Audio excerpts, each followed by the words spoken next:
I'm Destiny, 34, female. I live in a city that never truly sleeps, and for the past 10 years, I thought my life was a reflection of its vibrant energy. I shared a beautiful home with the man I loved, Ethan, and I had a job I was proud of as a head concierge at a 5-star hotel. My life was built on a foundation of love, partnership, and shared dreams, or so I was led to believe. The story I'm about to tell you is how that foundation was revealed to be nothing but sand, and how the woman I called my mother-in-law tried to wash me away with the tide. Before this story unfolds, I'd love to connect with you. Please let me know in the comments where you're watching from and what time it is in your corner of the world. It's amazing to see how far these stories can travel. For a decade, my life with Ethan was picturesque. We met in our early 20s, two young people with ambition and a shared love for the city's hidden gems. He was a wealth manager, sharp and charismatic, and I was working my way up in the hospitality industry. Our connection was instant and deep. We were a team, navigating life's challenges and celebrating its triumphs side by side. Our home was our sanctuary, a stylish downtown apartment with floor-to-ceiling windows that overlooked the skyline. It was filled with photos of our travels, mementos from our dates, and the comfortable silence that only comes from years of shared intimacy. Our wedding, 5 years into our relationship, was a dream. Ethan, always wanting to please his mother, Catherine, suggested something extravagant. Catherine, a retired business owner with an iron will and an even stronger grip on her son, insisted on a destination wedding. She wanted a grand affair that would serve as a testament to her family's status. We settled on a stunning, secluded resort in the Caribbean. It was a week-long celebration with our closest friends and family. I remember standing on the beach, the turquoise water behind us, exchanging vows we had written ourselves. I cried, Ethan cried, and even Catherine managed a thin, approving smile for the cameras. That smile was a rare commodity. From the beginning, Catherine made it clear that I was not her first choice for her only son. She was a woman carved from ice, her compliments always backhanded, her advice always a thinly veiled criticism. She'd tour our apartment and comment on how a more experienced homemaker would arrange the furniture. She'd critique the meals I cooked, suggesting I use her family recipes instead. Ethan always played the peacemaker. "That's just how she is, Des," he'd say, wrapping his arms around me. "She just wants the best for us." I accepted it because I loved him. I believed that her frostiness was a generational quirk, something I could thaw with years of patience and kindness. I saw her as a hurdle in our otherwise perfect life, not a landmine. Ethan and I operated as a true partnership. We had a joint bank account for household expenses, into which we both contributed. We made financial decisions together, planning for a future that included buying a bigger house and maybe starting a family. He was my rock, my confidant, my best friend. When I was promoted to head concierge, a demanding role that required impeccable organization and problem-solving skills, he was my biggest cheerleader.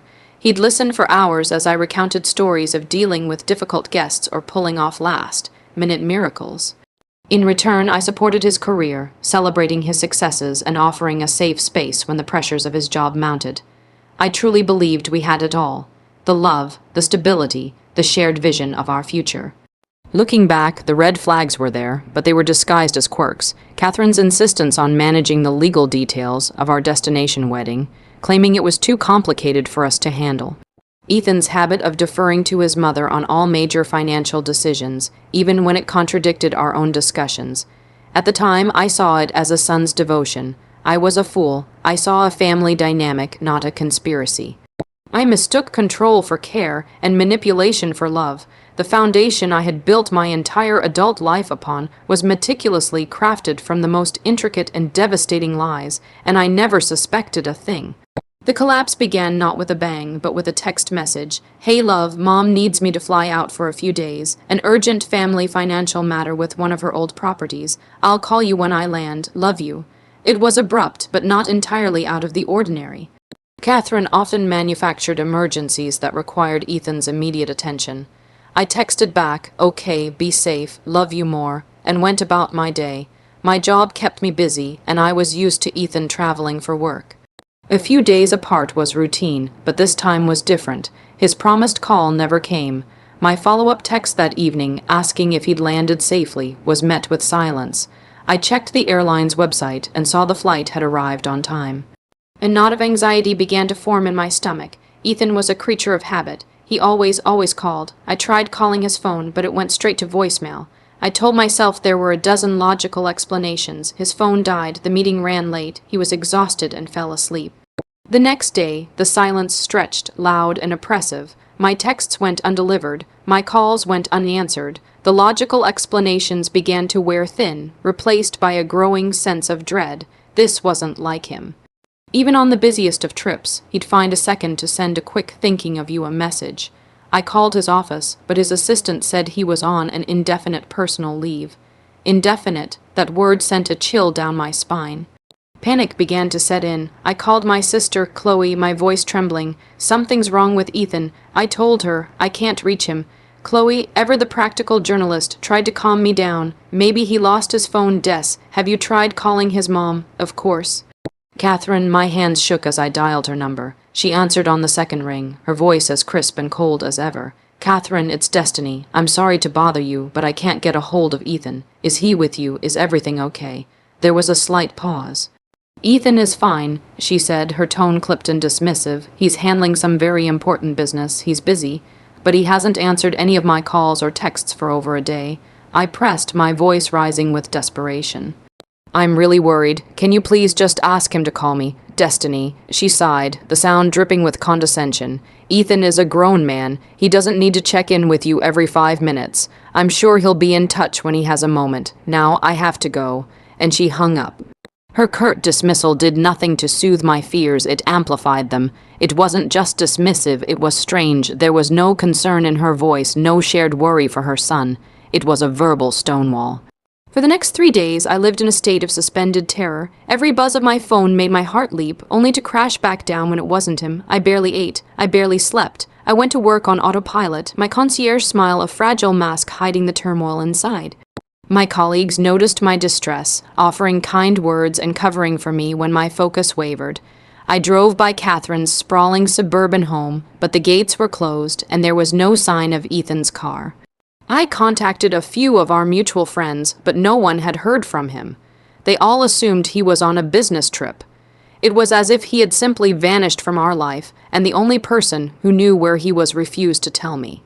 The man I had shared my bed and my dreams with for 10 years had disappeared, and the silence he left behind was the most terrifying sound I had ever heard.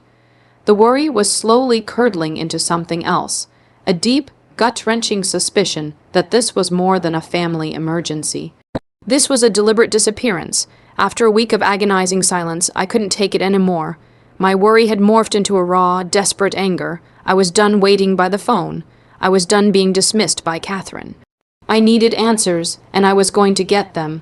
I left work early, my heart pounding a frantic rhythm against my ribs, and drove directly to Catherine's house. This time, I didn't care about the closed gates. I parked on the street, found the intercom, and pressed the button, holding it down until her irritated voice crackled through the speaker. Who is it? It's Destiny. Catherine, open the gate. We need to talk now. My voice didn't waver.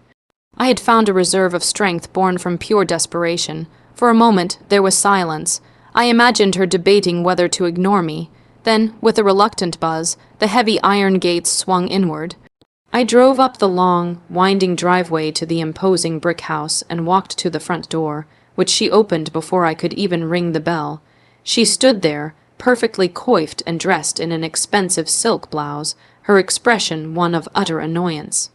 "This is highly inappropriate, Destiny," she began. I pushed past her into the marble foyer. "Where is he, Catherine? Where is my husband? I've been out of my mind with worry for a week, and all you can say is he's busy. What is going on?" She closed the door slowly, a strange, cruel smirk playing on her lips. It was a look I'd never seen before, and it terrified me. "You should lower your voice," she said calmly. "You're making a scene." "A scene? My husband is missing." My voice cracked. Tears I had been holding back for days began to well in my eyes. "Please, just tell me he's okay." Catherine let out a short, sharp laugh. It was a sound completely devoid of humor, a shard of glass in the silent foyer. "Oh, he's more than okay. He's finally free." I stared at her, confused. "Free? What are you talking about?" She walked past me into her cavernous living room, and I followed, my sense of dread growing with every step. Ethan was nowhere in sight. She turned to face me, her eyes glinting with a triumphant, malicious light. "He's free from this little arrangement you two had. It was a pleasant diversion, I suppose, but it's over now. He's moved on." The floor seemed to tilt beneath my feet. Arrangement, moved on, we're married, Catherine. We have a life together, a home. And then came the moment that shattered my world into a million pieces. She laughed, not a chuckle, but a full-throated, condescending laugh, right in my face. It was the cruelest sound I had ever heard. She looked me up and down as if I were something she had scraped off her shoe. "Oh, you sweet, naive girl," she said, wiping a tear of mirth from her eye. "That's the funniest part of all. You were never legally married to my son." The words didn't register at first. They were just sounds, nonsensical and absurd. "What, that's not true. We had a wedding, in front of all our friends and family. We signed the papers." Her smirk widened.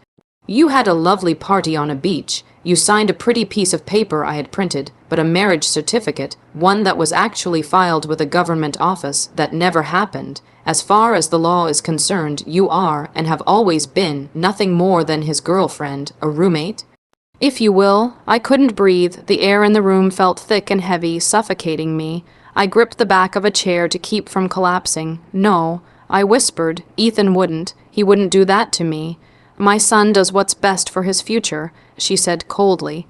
"And his future doesn't include you. He's already relocated. All of his assets, our family assets, are secure. The joint account you two shared has been closed. The apartment is in my name. It always has been. You have 30 days to vacate."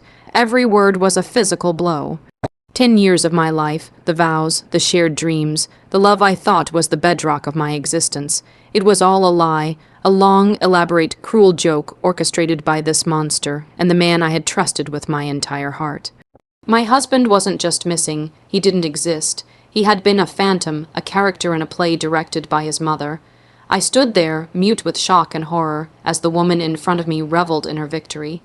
She hadn't just ended my relationship, she had erased my entire reality. I drove away from Catherine's house in a complete daze. The world outside my car was a blur of colors and shapes, none of it making any sense.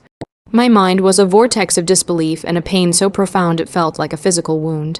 When I finally made it back to the apartment, her apartment, I now realized, I collapsed onto the floor and let out a guttural sob that had been trapped in my chest for a week.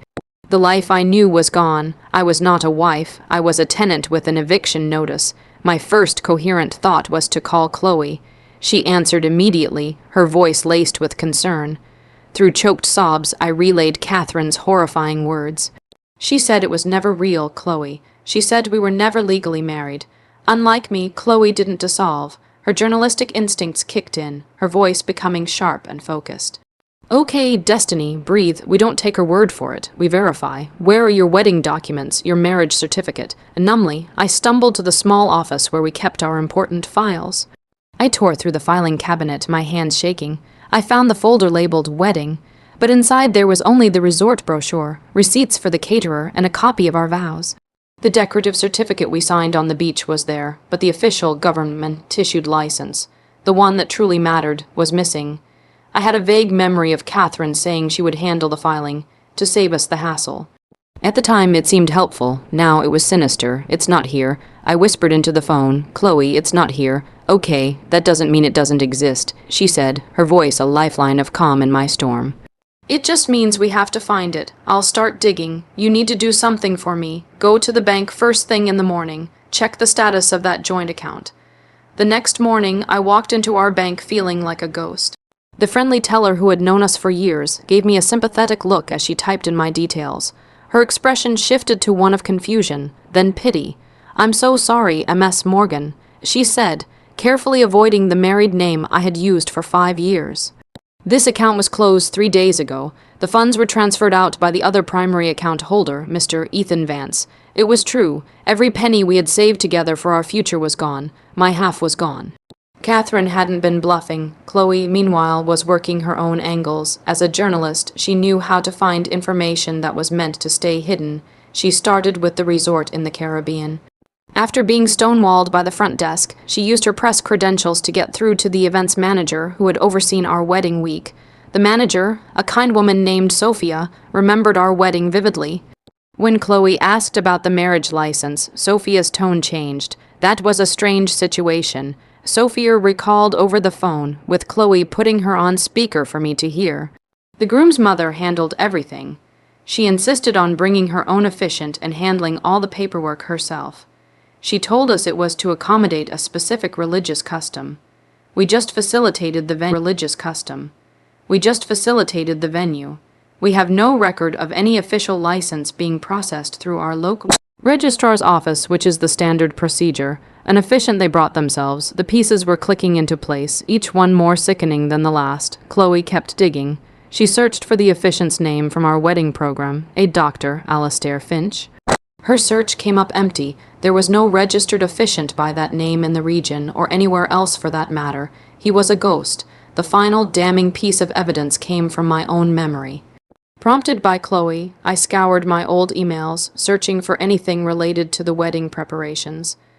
I found a chain between Ethan and Catherine that he had accidentally forwarded to me a month before the wedding. At the time, the subject line, finalizing the performance, seemed like an odd theatrical term for a wedding. Now it was chilling. In the email, Catherine confirmed the payment to an Alastair F. for his week-long role. She wrote, he understands he is to play the part convincingly. The certificate I designed looks perfectly authentic. Destiny will never know the difference. Reading those words felt like being stabbed in the heart. It wasn't a mistake. It wasn't an oversight. It was a calculated, long-term deception. They had hired an actor to pretend to marry us. My wedding day, one of the happiest moments of my life, was a sham. A stage play designed to keep me compliant and invested, giving them my time, my money, and my love, all while ensuring I had no legal claim to the life we were supposedly building. They didn't just break my heart, they orchestrated a fraud of epic proportions with my life as the collateral damage. The grief was a tidal wave, but after it crashed, what was left on the shore was pure, cold rage. They had played me for a fool, but they had underestimated me. I wasn't just a sweet, naive girl. I was a head concierge. My entire career was built on logistics, resourcefulness, and an encyclopedic knowledge of how to get things done, especially when they seemed impossible. Catherine and Ethan had written the script for their play, but now I was going to write the final act. Chloe put me in touch with a lawyer, Ben Carter. He was a sharp, no-nonsense family law attorney who listened to my entire story without interruption, his expression growing more grim with each detail. This is egregious, he said when I finished, the folder of evidence Chloe and I had compiled sitting on his desk between us. Legally, Catherine is correct. Based on what we see here, you don't have a marriage to dissolve, but what you do have is a massive case for fraud and unjust enrichment. They intentionally misrepresented your relationship to get you to commingle your finances and invest 10 years of your life under false pretenses. They didn't just deceive you, they profited from that deception. Ben explained that a public court battle could be long, messy, and painful. However, he added, a strategic glint in his eye, people like Catherine Vance, who have built their reputation on an image of power and control, absolutely loathe public scandal. Our leverage isn't just the law, it's their pride. Our plan began to take shape. It wasn't going to be a screaming match or a dramatic scene at Catherine's house. It was going to be a quiet, professional, and utterly devastating dismantling of their world. My concierge skills went into overdrive. I began thinking of this as the ultimate guest request, delivering justice. First, we needed to solidify our evidence. Chloe used her research skills to create a complete financial profile of Catherine's businesses and Ethan's managed assets. We found that Catherine had a history of aggressive, borderline unethical business takeovers. She was a shark who knew how to bleed her opponents dry. My contribution was more subtle. I started networking. I remembered the name of the actor from the email Alastair F. There was no Dr. Alastair Finch, but Alastair was an uncommon name. I used online databases and social media, cross-referencing actors who might have been available for an international gig 5 years ago. It was a long shot, but my job involved finding needles in haystacks every single day. After weeks of dead ends, I found him, Alastair Fitzgerald, a struggling stage actor who had a gap in his resume that perfectly matched our wedding dates. I reached out to him not as an accuser, but as a potential client. I said I was an event planner impressed with his past work and looking for someone to play a role in a corporate event. Intrigued, he agreed to a video call. During the call, I gently steered the conversation to his past international roles. Finally, I said, the client I have in mind is a lot like a family you may have worked with before. The Vances, Catherine Vance. Alastair's face went pale. He immediately became defensive, but I stayed calm. I explained that I wasn't there to get him in trouble. I simply needed a signed affidavit, it confirming he was hired as an actor to perform a fake wedding ceremony. In exchange, Ben Carter had drafted an agreement granting him full immunity from any civil proceedings we might bring against Catherine and Ethan. Faced with the choice of being a witness or a co-defendant in a fraud case, he made the smart decision. Within a day, we had his sworn statement. It was the nail in their coffin. While I hunted down the actor, Chloe did a deep dive into the apartment. Since Catherine had technically been the landlord all along, there were laws she had to follow. Chloe discovered that the eviction notice she had verbally given me was illegal. She needed to provide a formal, written notice, and even then, I had tenant rights. This gave us leverage and time. Ben Carter took all our pieces, the financial records, the emails, the illegal eviction threat, and Alastair's sworn testimony, and assembled them into an airtight case. He drafted a demand letter, but we decided not to send it. A letter could be ignored or handed off to their lawyers. This required a personal touch. It was time to set the stage for our own performance, and I would be the director. I sent one simple email to Catherine and Ethan from a new address. Settlement discussion, my lawyer's office, Tuesday at 10 a.m. Be there. The day of the meeting, I felt a calm I hadn't experienced in months. I chose my outfit carefully, a sharp, professional blazer and slacks. It was my armor. I wasn't the grieving girlfriend anymore. I was a woman about to reclaim her life. Chloe sat beside me in the polished conference room of Ben Carter's office, offering a reassuring squeeze to my hand. Ben sat at the head of the table, a thick binder of our evidence in front of him. Catherine and Ethan arrived exactly at 10 a.m. Catherine strode in with an air of arrogant confidence, her own lawyer trailing behind her like a shadow. Ethan followed, looking pale and avoiding my gaze. He looked smaller, weaker, without the charisma I had fallen in love with. He was just a boy hiding behind his mother. Let's make this quick, Catherine announced, sitting down without being invited. I assume you've come to your senses and are here to discuss the logistics of you vacating my property. Ben Carter smiled, a thin, dangerous smile. Not quite, Catherine. We're here to discuss the terms of your surrender. Catherine's lawyer bristled, but Ben held up a hand. Before you say anything, I suggest you listen. We have a presentation for you. This was my cue. I stood up and walked to the large screen at the end of the room. My voice was steady, infused with the polite, unshakable authority I used every day at work.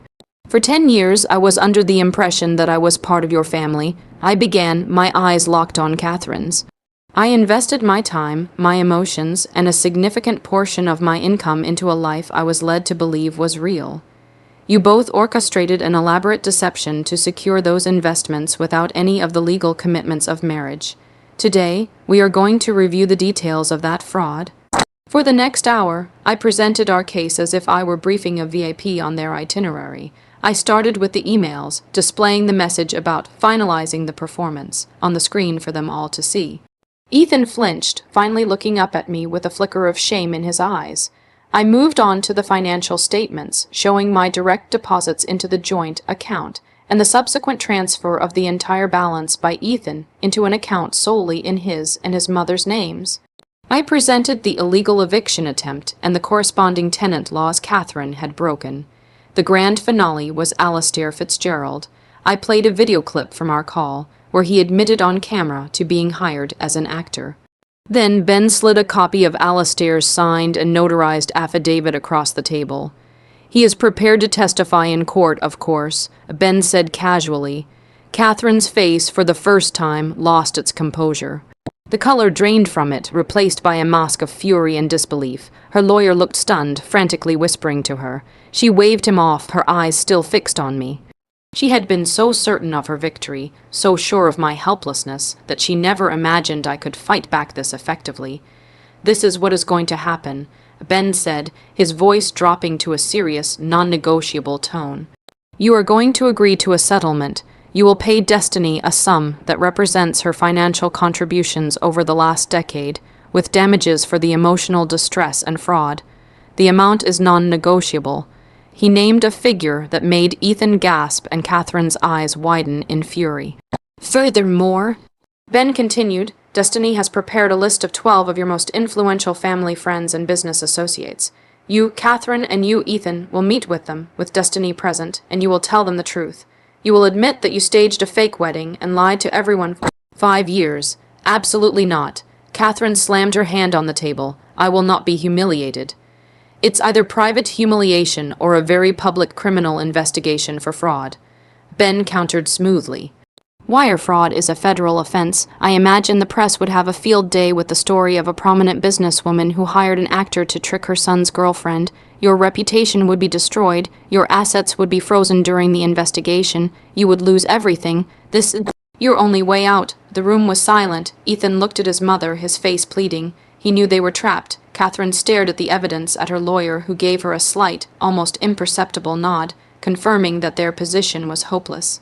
The fight went out of her. Her shoulders slumped in defeat. The powerful, untouchable matriarch was finally cornered. The final performance was over, and she had been utterly upstaged. In the end, they folded completely. The thought of public ruin and potential jail time was a far more terrifying prospect than private humiliation and a financial loss. Within a week, the settlement amount Ben had demanded was wired to an account in my name. It was a staggering sum, but it wasn't about the money. It was about restitution. It was the price of 10 years of my life, my trust, and my labor. The meeting with their friends was the most surreal experience. We gathered in Catherine's pristine living room, the same room where she had laughed in my face. Ethan, his voice barely a whisper, confessed the entire scheme. He explained that his mother had convinced him it was a way to protect the family assets from a potential divorce down the line. He admitted he was a coward, too afraid to defy her. Catherine stood beside him, her face a stone mask of fury, and confirmed the story was true.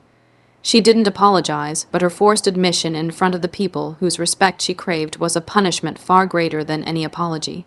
I watched the looks of shock and disgust on their faces, and for the first time I felt a sense of closure. I didn't need their pity, I just needed the truth to be heard. After that, I moved out of the apartment. Leaving the place that held so many fake memories was liberating. I took only my personal belongings, leaving behind the furniture and decor we had picked out together. It was a life I was shedding, and I wanted a fresh start. My sister Chloe was my rock, helping me pack and finding me a beautiful new apartment in a different part of the city, one with no ghosts. The first few months were about healing. I grieved for the man I thought I loved and the future I thought I would have. But beneath the grief, there was a budding sense of empowerment. I had faced the worst kind of betrayal and not only survived, but triumphed. I had used my own skills, the very skills I had honed in my career, to dismantle the web of lies they had so carefully constructed. I realized my job as a concierge had prepared me for this in ways I never imagined. I was a problem solver, a networker, a master of logistics. I decided to channel those skills into something of my own. With a portion of the settlement money, I quit my hotel job and started my own high-end event planning and bespoke travel company. I called it Authentic Experiences. The irony was not lost on me. My business thrived. My reputation for meticulous attention to detail and creating genuinely perfect moments spread quickly. I was no longer facilitating someone else's vision. I was building my own. I poured all the energy I had once dedicated to my sham of a relationship into my work, and it was more fulfilling than I could have ever imagined. I never heard from Ethan or Catherine again, and I was grateful for that. They were a chapter of my life that was now closed, a story of deceit that ended with my victory. My new life is built not on a foundation of lies, but on my own strength, resilience, and integrity. I am not defined by their betrayal, but by how I rose from its ashes. I am destiny, and for the first time in a long time, I am truly in control of my own.